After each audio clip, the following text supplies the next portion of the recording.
السلام علیکم، کیسے ہیں آپ لوگ؟ امید ہے کہ آپ لوگ خیریت سے ہوں گے۔ الحمدللہ ہم بھی بالکل ٹھیک ہیں۔ تو آج ہم آپ لوگوں کو بتانے والے ہیں کہ وہ کون سے بد نصیب لوگ ہیں جنہیں قیامت کے دن حوض کوثر سے پینا نصیب نہیں ہوگا۔ تو حوض کوثر جو ہے اس کے بارے میں جو حدیث میں تعریف بیان کی گئی ہے کہ اس کا پانی دودھ سے بھی زیادہ سفید ہوگا، شہد سے بھی زیادہ میٹھا ہوگا اور برف سے بھی زیادہ ٹھنڈا ہوگا، اور ان سب سے بڑھ کر یہ کہ یہ خود ہمارے نبی صلی اللہ علیہ وسلم اپنے دست مبارک سے تقسیم کریں گے۔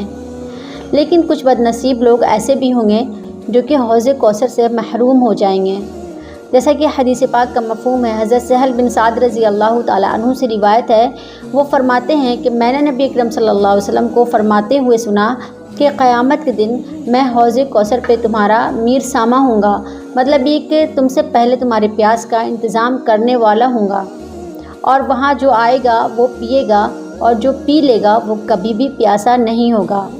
اور وہاں کچھ ایسے لوگ بھی ہوں گے جو مجھے پہچانتے ہوں گے اور میں انہیں پہچانتا ہوں گا، وہ میری طرف آئیں گے، پھر ہمارے اور ان کے درمیان رکاوٹ ڈال دی جائے گی، مطلب یہ کہ ان کو میری طرف آنے سے روک دیا جائے گا۔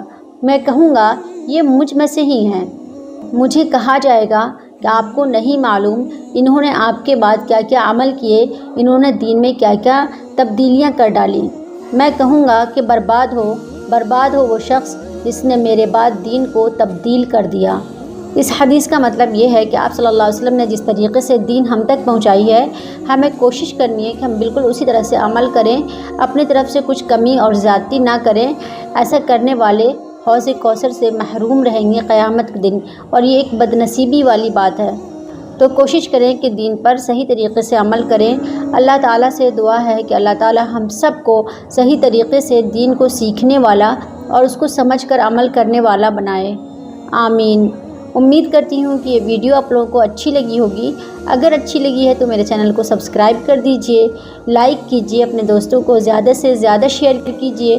دعاؤں میں یاد رکھیے، اپنا بہت سارا خیال رکھیے۔ جزاکم اللہ خیراً۔ السلام علیکم ورحمۃ اللہ وبرکاتہ۔